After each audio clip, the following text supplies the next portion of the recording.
Hi guys! So a couple of days ago I put out a Facebook and Instagram post saying if you want to ask me anything at all, or you have any assumptions about me or any questions, ask me anything. So I put that comment out and I got so many of you asking me the most incredible questions, and I'm going to do a whole entire video answering all of your questions. But what I realized is that there were some questions that I could make a whole entire video on, and this is one of them. So this is what inspired me to make this video.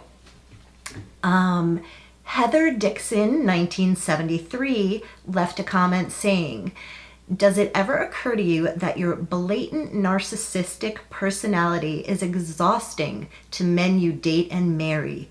Bless their hearts." Well, Heather, no, it's never occurred to me because I am not a narcissist. I am the polar opposite of a narcissist. The definition of a narcissist is someone that does not care about anyone else's feelings. They feel like they are entitled. They think that they are perfect. They never work on themselves. Basically have no flaws, and they're above everyone else and have no feelings. I am the polar opposite of that. I am always myself. Everyone sees the real me, whether it's in my videos or in person.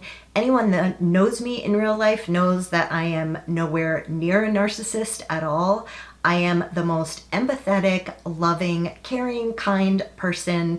I'm always thinking about other people's feelings. Even when I'm posting, I think where it kind of gets twisted, and I'm going to read some of these other comments that made me realize that it was important to do this video. I think it gets twisted because I do YouTube videos, I post a lot of photos, and I'm always promoting makeup and skincare and clothing and everything that I love and that is fun for me in my life. That is what you guys are basically following me for. Imagine if I was trying to tell you guys about my skincare or an outfit I'm wearing, and I'm never posting any pictures or videos of me wearing anything or what my skin looks like.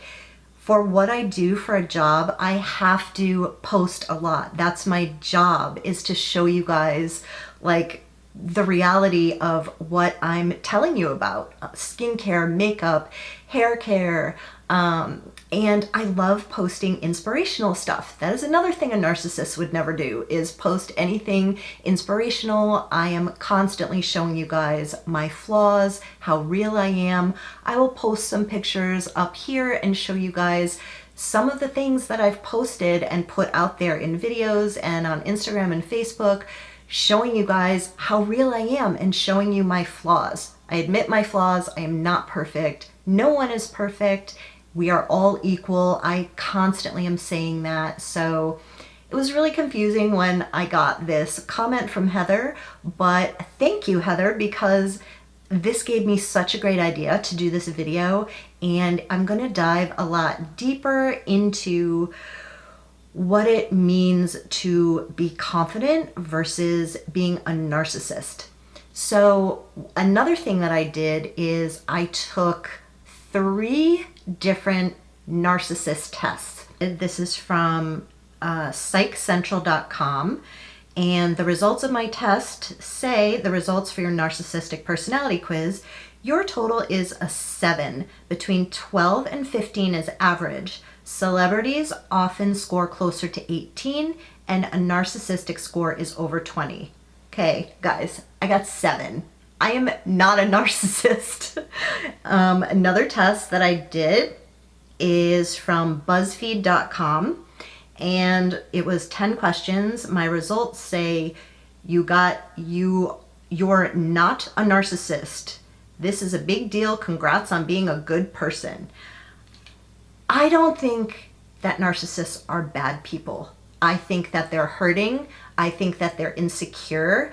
I think that they don't know how to deal with real life and find that empathy and love in their heart. And it's like a disease. Like, being a narcissist doesn't just mean someone is a bad person. It's like there's something wrong with you and you need to get help. You're not a bad person. So even if you guys like try these tests, taking these tests, and it comes out that you are a narcissist or close to a narcissist, you can change, you can heal yourself, and you're not a bad person. The next test I did was from psychcentral.com. This one was results of how do others perceive you. I scored a total of 45, and this is what that score means. The lively center of attention. Others see you as fresh, lively, charming, amusing, practical, and always interesting. Someone who's constantly in the center of attention, but sufficiently well balanced not to let it go to their head. They also see you as kind, considerate, and understanding, someone who will always cheer them up and help them out. That is totally me. When I tell people that I do not like to be the center of attention, I am not kidding. It makes me very, very uncomfortable being the center of attention. I like to be myself, but I don't like everyone like looking at me. I had to work really, really, really hard to get through that. And that's what I wanted to tell you guys, is kind of where this all started.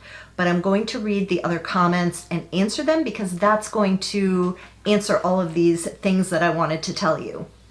So people responded, so rude, says a lady with an Instagram full of makeup Aladdin selfies. And then Gozer516 said, this question has been on my mind since I read it yesterday. I think there's a couple of interesting things at play here. First is that there's an assumption that selfies equal narcissism. That's what I was saying. I disagree. I think people who take selfies tend to be either in transition, craving more human contact, or simply want to take a photo. Very true. Or in my case, it's my job. Secondly, we have all some degree of narcissism. Have you seen the online tests that can be taken in order to let you know where you fall on the spectrum? Thirdly, I don't believe that narcissism is blatant. I was in a situation with a person for many, many years who was what you would call a covert narcissist. His true nature was masked by insecurity and maladaptive traits. And I was made to feel that I was the self-absorbed one. Then another comment to that, well, that was a very mean girl comment, which it was, Heather. That was not very nice. I hope you heal your heart and learn that putting out negativity only attracts more negativity into your life. So true. Then I started reading so many more comments about you guys asking me, Jilly 9171 says, what would you tell your 20-year-old self? Then I got another comment from my love, Jimenez, how to build motivation and confidence. You're such an inspirational, positive person, and sometimes I lack being confident because I judge myself. Any tips? By the way, you're an amazing mom and grandmother and very beautiful. Thank you guys so much for these comments. You guys are amazing. So, what would I tell my 20-year-old self? I would tell my 20-year-old self that it's going to be okay, and to trust what is happening in life, that it's all a lesson, and not to let it affect me. When I was back, I kind of crossing over into the other question, have you always been confident? What are your tips for building self-esteem and self-love? I was the most insecure person you ever met. When I was a kid, I was insecure. I never felt beautiful. I never felt good enough at anything. When I was a teenager, same exact thing. I would always attract men that were abusive, whether emotionally or physically, because I didn't think I deserved any better. And you're going to put out that vibration of attracting people into your life based on how you treat yourself and how you feel about yourself. So when I was younger, I had no self-love, no confidence. One of the biggest things that I remember as I started getting a little bit older, and we're only talking like 10-ish years ago, I was going to see a counselor. And that counselor is the one I remember got out of me that how uncomfortable I feel about standing up in front of a room full of people, or just even anywhere. I would sit there and not want to go to the bathroom because I felt like everyone was looking at me. And he's like, do you realize that people are probably looking at you because you're beautiful? And I'm like, no, they're looking at me because they're judging me. Like, they think I'm fat, or they think the clothes I'm wearing are terrible, or they think whatever, like I was creating in my mind. It's amazing that I had no confidence and no self-love to the point where I didn't even want to get up and walk to the bathroom in front of people while I was out to dinner or at a bar or a restaurant or anything like that. It was so bad. And that counselor is also the person who helped me figure out that a big part of my personality is introverted. I'm very introspective, and he helped me figure this all out when I was explaining to him like how I am. And I'm very introverted and keep to myself a lot and go inside my own mind and my heart and my soul to figure things out. I've always been like that. And so many people that are extroverts in my life always used to be like, oh, I'm worried about you. Is there something wrong with you? Because I don't need to go out a lot. I don't need to socialize a lot. But when I do go out, I love it. Like, I'll be the life of the party when I'm out. I need that socialization. So like going through this social distancing right now with the coronavirus, yeah, I'm feeling it too. Not as bad as the extroverts. I could not imagine being a full-blown extrovert and being stuck at home right now. But it's different for me because I do need a lot of time alone and a lot of time to soul search. And that is what makes me my best self. If I'm on the go all the time and I'm constantly like traveling or running or going to event after event or party after party, I crash. Like I can't function. It's like all my energy and my fuel gets sucked out of me, and it's like my soul is drained. Like I couldn't even film a video like this. I couldn't be my best self. So now I understand why I am the way that I am, and there's nothing wrong with that. There's nothing wrong with being introverted or an extrovert. So while I was figuring all of this out with the help of my counselor, I started doing so many things to heal. One of the biggest things that I did was read tons of self-help and inspirational books. I have an Amazon store and I put all of the books in there. I'm continuously searching for and reading new books. I've been obsessed with audiobooks lately, and a lot of the books that I have in my Amazon store are audiobooks. And I will link that below in the description box and pin it to the top comment if you want to check out the books that I love and I'm currently reading. So I was reading tons and tons of books, literally like it was my job. I would just not stop reading, and I remember so much started making sense in my life, and I just started feeling so much better inside. And I remember thinking like, why did nobody tell me this before? Like my whole life, I never understood all of the things that I've learned by reading these books. It helped me look at life totally differently. Like I had control of my life by not reacting to it and by not allowing my emotion to take over. And I'm not saying I'm perfect, you guys. Like it took me a long time to get here, and I still have my days where I like can't get out of bed and where I can't function and where I cry all day.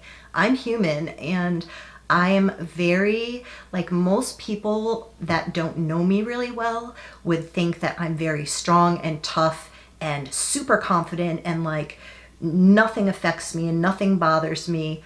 But the truth is, inside, I'm very sensitive and I'm a mush, and I'm just a mush inside. So I am constantly working on myself and working to help myself grow and become a better person, because the more that I grow, the more that I can help you guys, the more that I can help my friends and my family and be there for everyone and be there for myself and find happiness within myself. So along with reading all of those books, I started volunteering. This was also life-changing for me. I became a Reiki practitioner, which is a healing touch, and I had decided that I wanted to learn that for my own physical pain that I deal with, because it's very relaxing and it helps calm your pain down. So I learned that, and I was doing the Reiki on myself, and then I realized that I could help other people with Reiki, and I started volunteering at the hospital in the dialysis unit, and I would go around to people that were actually hooked up to all the machines, having their blood filtered through. I would go into the ICU unit, but mostly in the dialysis unit, and I would do Reiki on them, and they would fall asleep or relax. And actually, when I had my last surgery in 2016, it was a really, really brutal, excruciatingly painful recovery from that surgery. And I was in the hospital and I was in ICU myself. And I knew of the Reiki practitioners that volunteered there. So I would have them come up and do Reiki to me. And I would literally be in so much pain. On all the pain pills, morphine drip and everything, and I was still in excruciating pain. And the Reiki practitioners would come up and do Reiki on me. I think I even have a picture, and if I do, I'll pop it up for you guys here, of them doing Reiki on me. And I would literally be passed out for the next 6 hours, and my pain would be gone while I was sleeping. It's just incredible. So that was one thing I did for volunteering. And then I started volunteering at a program called Look Good, Feel Better, and that is where I would help women with their skincare, their makeup, wig fittings, for women that were going through active cancer treatment. And oh my gosh, that was one of the most amazing experiences. I did that for over 3 years, and I stopped when I moved to another state, and I was going through my own physical issues right before that major surgery. But that was incredible, and it changes you. It changes you. If you're having trouble feeling confident and finding some way to be happy and to change your life, give back, volunteer. You don't have to sign up for things like that, but you could go to a soup kitchen and not right now because of the virus going on, but there's so many things. Just Google it. How can I give back? How can I volunteer? How can I help others? I use Google for everything, you guys. So any questions that you have, Google it. Google has changed my life as well and given me so many amazing ideas. So reading those books, volunteering, and positive self-talk was something that I learned from all of those books. And it took a long time. At first, it was almost like I was faking it. I was faking being confident and loving myself. And there were so many tests throughout my life, and there still are. There are people that I meet that would say things to me that would wound me so badly. It would just open up those wounds from the past, and I would feel like I'm right back at square one. And even doing YouTube right now, you guys, when the trolls leave mean comments, or even what Heather did is saying, oh, you're a narcissist, oh, the poor men you've been with. That normally would have triggered me, where I was like, oh, somebody doesn't like me, somebody thinks something bad of me. But now I've been working on myself for so long, it's I get that split second of it twinges, and then I'm like, wait a minute, this is her point of view, this is her own issue. I know I'm not a narcissist, I know I'm a good person. So what I'm saying is the more that you work on yourself, you're gonna get tested, and you're gonna feel those wounds are coming back up. Just don't give up. Just keep focusing on everything positive that you can bring into your life, reading books, giving back, positive self-talk. If you feel like it would help to see a counselor, that's where I initially started, like over 10 years ago. And faith is another huge, huge, huge thing that gets me through. I'm not even specifically saying like a religious faith, because I'm not religious. I'm very spiritual, but I do have faith. And I have faith in the universe and the world and what is happening around me. I do believe in a higher power, and I trust what is happening in my life and around me. Even the really hard stuff, every time something happens that hurts me so deeply, I have to remember that it's happening for a reason. Like even this coronavirus, I still believe that this is all happening for a reason. And that's what I mean by I'm very introspective. Like I'm always looking within. I'm always trying to figure out why things are happening, because it helps me grow and not fall apart. If the people that are feeling right now while this virus is going on, like nobody should be happy and nobody should be posting pictures or videos or anything happy. We should be mourning for the people out there who have passed. Absolutely, it's sad, you guys. Like it's horrible. But if we all sat around being negative and moping and not sharing any of the light or love within us, what would the world look like right now? If nobody was smiling and laughing and helping keep each other's spirits up, oh my God, I don't even want to know what the world would look like right now. You've got to share the light and the love within you. Find what makes you happy. The biggest thing that helped me is to think of what truly, truly makes me happy. When I'm doing what, do I feel at peace? Is my anxiety gone? Does time just fly by? And for me, that's being creative. That is basically what turned into my full-time work, is what I'm doing right now. It's being creative with my mind. It's being creative with sewing, or with makeup, or with hairstyles, or learning. It's just using my mind to be creative. And if you think about, if you didn't have to worry about money ever again, like you had all the money, everything you ever wanted, and you woke up every day and you could do whatever you love every single day that just filled your soul, what would that be? That is how I found out how I could be happy and how I could be confident and accept myself and start loving myself, by figuring out what makes me happy. And it always has to do with giving back. Part of that, even my creativity, is giving back to you guys, or creating things that I can share with other people. It's all about sharing what is special inside of you with the world. But first you have to figure out what that is. And like I said, you will know by what makes you feel calm, what brings your anxiety down, what doesn't stress you out. But you could do it for hours upon hours and hours and hours, and it doesn't feel like work and it doesn't stress you out. Here's another comment. This is from Glory. She says, "Hi Lisa, can you help me on things that you did to work on yourself and be more positive and love yourself? I've been married for 34 years and have lost who I am as a person, which makes me unhappy. Please help me to learn how to help myself. Love your videos." Thank you so much, Glory. I really hope this video is helping, and I hope I'm answering all of your questions. This is the perfect time right now to find that confidence within you, to find that, work on that self-love, and just to take that time for yourself. I'm going to be posting more videos, and a few of them are going to be full videos like this on the questions that you guys had for me. I hope this answered all of your questions. If you have any more questions or any comments, you can leave them down below in the comments section. If you guys like this kind of video, give it a thumbs up and subscribe to see more videos. You can also click on the little bell next to the subscribe button to be notified of every video that I upload. Thank you so much for watching, you guys. Bye.